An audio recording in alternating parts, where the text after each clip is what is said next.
Assalamualaikum warahmatullahi wabarakatuh. Rekan-rekan sekalian, kembali kita berjumpa di Jejak Semesta 65 Channel. Saya berharap bahwa kita semua dalam keadaan sehat walafiat dan semoga kita selalu dalam lindungan Tuhan Yang Maha Kuasa. Kawan-kawan sekalian, kali ini kita akan tampilkan sebuah berita yang dimuat di Oposisi Cerdas, portal Oposisi Cerdas di Twitter hari ini, yang berjudul Kader Yayasan Pendidikan Soekarno bongkar operasi politik penjegalan Anies Rashid Baswedan. Saudara kalian, marilah kita coba bacakan berita apa yang dimaksud dengan judul tersebut. Saat ini ada operasi politik berupaya menggagalkan Anies Baswedan menjadi calon presiden. Operasi ini melibatkan kekuatan besar termasuk buzzer dan diduga lembaga survei bayaran dengan dana tak terbatas. Salah satu bukti yang lain yang tak terbantahkan dari rejim Jokowi yang kuat intervensi Pilpres 2024 adalah upaya menjegal figur Anies yang digadang-gadang menjadi capres dan mendapat dukungan luas dari rakyat, kata kader Yayasan Pendidikan Soekarno Yusuf Blegur kepada redaksi Kamis 22 Desember 2022. Dalam menjalankan operasi politik ini, kata Yusuf, melibatkan buzzer dengan penggiringan opini penyesatan di media sosial termasuk terhadap Anies Rashid Baswedan. Upaya membiarkan para buzzer memecah belah bangsa dan para politisi jahat menyerang Anies menjadi sinyalemen Anies telah menjadi ancaman bagi upaya mempertahankan dan melanggengkan kekuasaan rejim Jokowi. Demikian penjelasan Yusuf selanjutnya. Ada ketakutan dari pihak tertentu jika Anies menjadi presiden, terutama ketika mengeluarkan kebijakan yang lebih berpihak kepada rakyat banyak. Segala cara dilakukan untuk menggagalkan Anies menjadi presiden karena beresiko akan ada kebijakan tegas terhadap pertanggungjawaban sosial politik dan sosial hukum pada kepemimpinan rejim Jokowi yang sangat distortif dalam penyelenggaraan negara selama ini. Yusuf mengingatkan kemungkinan terjadi people power jika memaksakan untuk menjegal Anies menjadi capres. Jika saja Jokowi terus melakukan intervensi dan memaksakan presiden 3 periode atau perpanjangan masa jabatan atau setidaknya mendorong capres boneka lainnya, kemungkinan besar akan ada resistensi berupa perlawanan rakyat yang bisa saja menimbulkan revolusi sosial politik atau setidaknya terjadi people power atau kekuatan rakyat. Demikianlah kawan-kawan sekalian penjelasan atau pernyataan dari Yusuf Blegur ya, dari Yayasan Bung Karno yang menyoroti tentang gerakan-gerakan yang selama ini dia menganggap bahwa ada upaya untuk menjegal Anies itu begitu kencang. Saya kira isu ini bukan isu yang baru, tetapi beberapa bulan yang lalu juga ketika orang melihat Partai Nasdem mendeklarasikan Anies sebagai bakal capres, kemudian digadang-gadang didukung oleh Partai PKS dan Demokrat. Ada upaya-upaya untuk menjegal itu sudah dilakukan, yaitu dengan iming-imingin salah satu partai yaitu PKS untuk bergabung di kabinet Pak Jokowi, dan banyak juga berita yang mengatakan bahwa mereka ditawarkan 2 portofolio menteri dan sejumlah uang untuk kampanye pemilu. Jadi bisa jadi kemudian ada juga upaya untuk mereka melakukan supaya menggarap partai PKS dan bukan hanya PKS tetapi juga termasuk Demokrat. Tetapi sejauh ini kita belum tahu apakah upaya itu efektif atau tidak.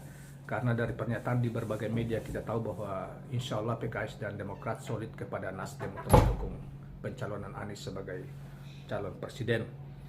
Nah, kawan-kawan sekalian, di sisi yang lain, saya kira yang paling terakhir adalah upaya untuk mengintervensi dalam arti petik ya Bawaslu ya untuk membuat pernyataan yang agak menyudutkan Anies Baswedan ketika mereka melihat Anies melakukan konsolidasi di daerah-daerah dan mendapat respon masyarakat yang luar biasa besar, sehingga ada kekhawatiran bahwa kalau situasi ini dibiarkan, tidak dicegat, untuk yang bersangkutan tidak boleh secara bebas untuk melakukan konsolidasi, maka akan membahayakan calon-calon rejim boneka ya, dalam artian berpikir, atau bukan rejim boneka ya, calon-calon yang akan di-endorse oleh rejim hari ini ya, capres ya. Karena itu kemudian beberapa waktu lalu kita mendengarkan atau melihat ada pernyataan dari Bawaslu bahwa apa yang dilakukan oleh konsolidasi dan Partai Nasdem maupun Anies itu dianggap kurang etis, bahkan diduga mencuri start kampanye.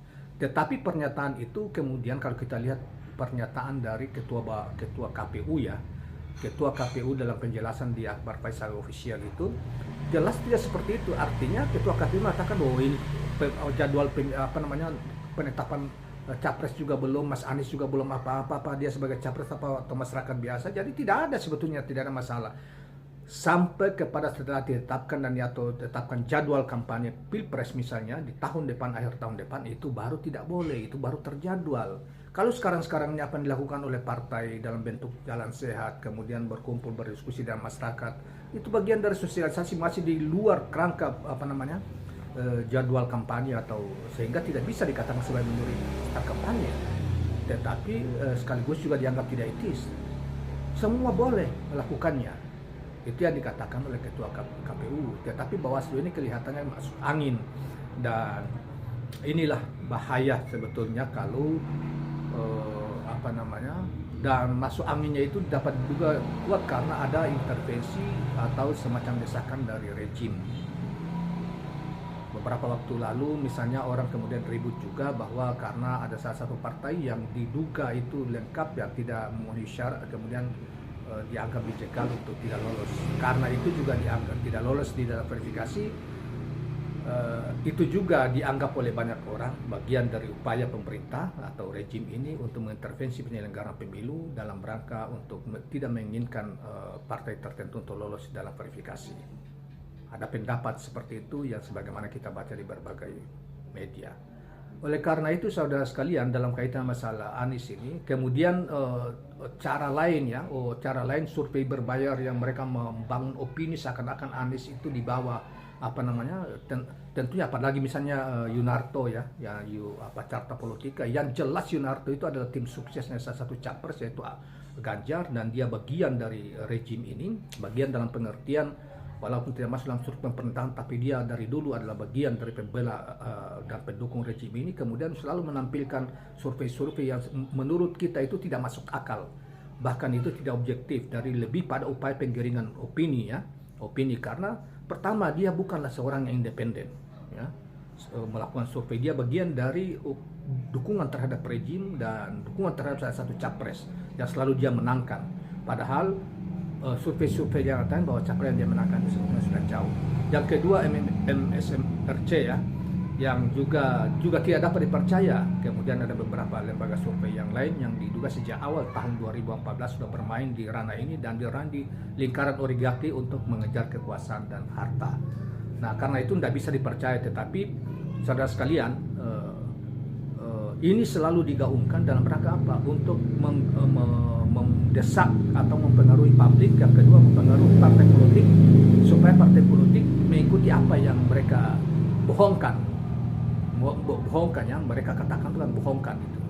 Nah, di lembaga-lembaga survei ini, karena memang itu sudah terbukti sebelumnya mereka terlalu banyak menggunakan lembaga untuk membohongi atau menipu rakyat, dan itulah yang sebagian yang dicoba dilakukan oleh oligarki ya, yang amat minoritas berupaya untuk mempengaruhi dan mengendalikan negara sebesar ini yang mayoritas dan di dalamnya mereka hanya minoritas. Nah, kawan-kawan sekalian, mudah-mudahan rakyat mayoritas ini menyadari tentang keadaan seperti ini, dan sehingga mereka tidak mudah dipecah belah, tidak mudah diiming-imingi, tidak mudah digiring dari sisi opini yang sebagian kecil saja yang mencoba untuk membangun opini dengan uang dan kuasa dalam rangka untuk menggolkan atau meloloskan apa yang mereka kehendaki. Demikian kawan-kawan sekalian, tambahan kita. Dan jangan lupa subscribe, like, dan share channel ini.